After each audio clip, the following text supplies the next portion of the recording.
राम राम भाई सब ने। मैं थारा भाई गौरव। आई होप के सारे भाई कति बढ़िया होंगे, एकदम कट से कट रहे होंगे ज़िंदगी में। तो आज के भाई इस ब्लॉग में हम सबको दिखाओगे अपने तड़के का डेली रूटीन में क्या करा हम क्या ना करा। उसकी तरह सुबह उठते ही हम अपने मित्र का इंतजार कर रहे थे, क्योंकि उन्होंने हमें कहा था कि हम प्रातःकाल होते ही अपना रथ लेके आपके महल के पास आ जाएंगे, पर वह अभी तक नहीं आए हैं। इतना समय इंतजार करने के बाद हमें दिखे हमारे मित्र, पर ये रथ की जगह सिर्फ अपना घोड़ा ही ले आए थे। खैर कोई बात नहीं, आज घोड़े पे चलते हैं। पर जैसे ही हम अपने मित्र से मिले, उन्होंने हमें बताया कि उनके घोड़े का ईंधन ख़त्म हो गया है। पहले तो हमें लगा कि घोड़े का ईंधन कैसे ख़त्म हो सकता है, लेकिन फिर हमने कुछ ना पूछताछ करते हुए अपना घोड़ा तैयार करा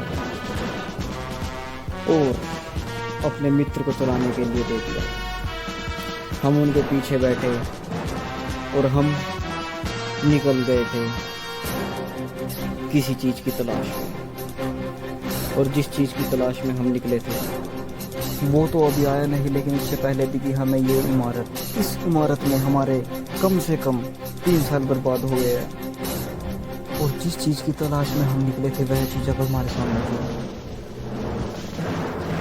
ये अद्भुत कर्ण स्टेडियम जो महाराज कर्ण के नाम से बना है। महाभारत काल के समय से ही यहाँ पे महाराज कर्ण सुबह आया करते थे। इतना प्राचीन होने के बाद भी पता नहीं यह स्टेडियम इतना आधुनिक कैसे था। हमने 1-2 जनों से पूछा तो उन्होंने बताया कि महाराज कर्ण ने भविष्य काल से कुछ लोगों को बुलाया था। वह मजदूर यहाँ पर काम करके गए और इसे इतना आधुनिक बना के गए।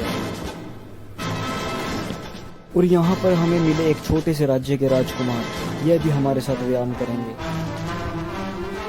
पर अब ये स्थान हमारे राज्य में आ चुका है, इसीलिए हम रोज सुबह यहाँ पर आते हैं।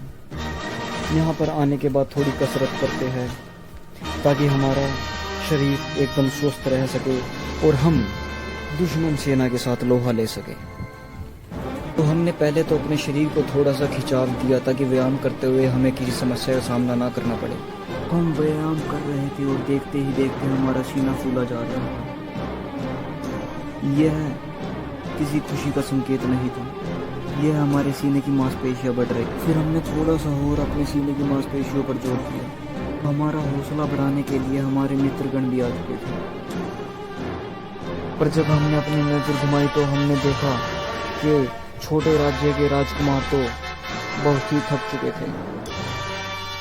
छोटे राजकुमार ने हमारे मित्र को नीचा दिखाने की कोशिश करी।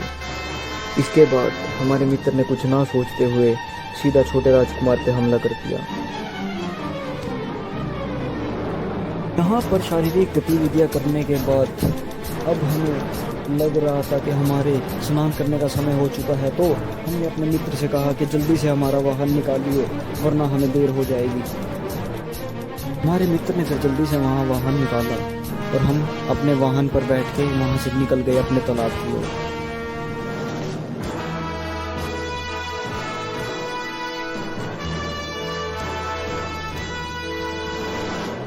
हम स्नान करने तालाब में पहुंचे थे।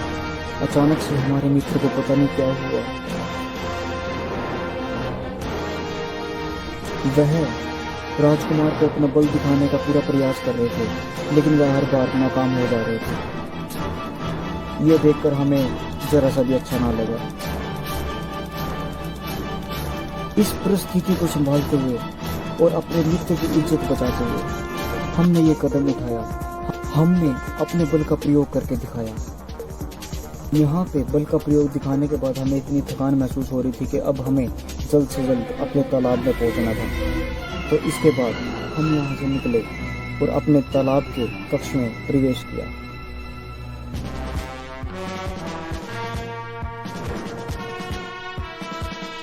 अंदर पहुँचते हमने बहुत ही तीव्र गति से अपने वस्त्र और शस्त्र सब उतार दिए और तालाब में डुबकी लगाई।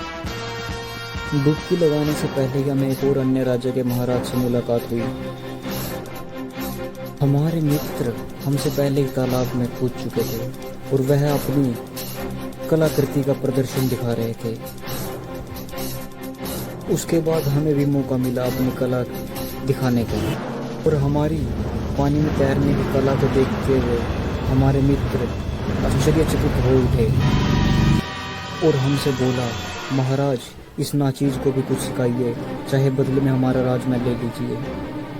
यह बात सुनते ही हमने उन्हें पानी के नीचे तैरना सिखाया। फिर हमें छोटे राजकुमार के बैग से मिला ये यंत्र छोटे राजकुमार ने पता ही नहीं कहाँ से मंगा रखा था। हमें देख के कुछ भी समझ नहीं आ रहा था, लेकिन फिर हमने जब थोड़ा सा इसे टटोला तो हमें पता चला इसमें तो अन्य प्रकार के चित्र खींचे जा सकते हैं, वह भी।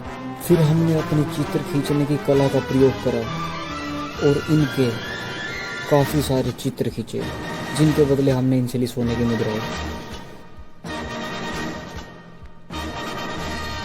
चित्र खींचने के बाद ये पता नहीं क्या ही हमारी तरफ इशारे करने लगे। एक बार तो हमें लगा शायद ये गूंगे हो चुके हैं, इनके मुंह से कुछ आवाज़ ही नहीं निकल रही।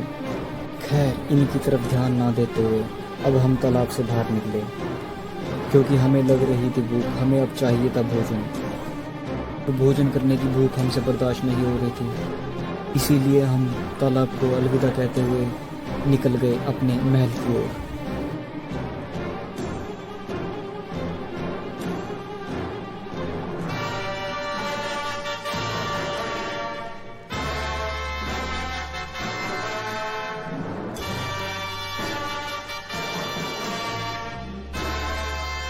तो कैसी लगी भाई वीडियो, कमेंट करके ज़रूर बताइए और वीडियो ने लाइक करो, शेयर करो और चैनल ने सब्सक्राइब करो।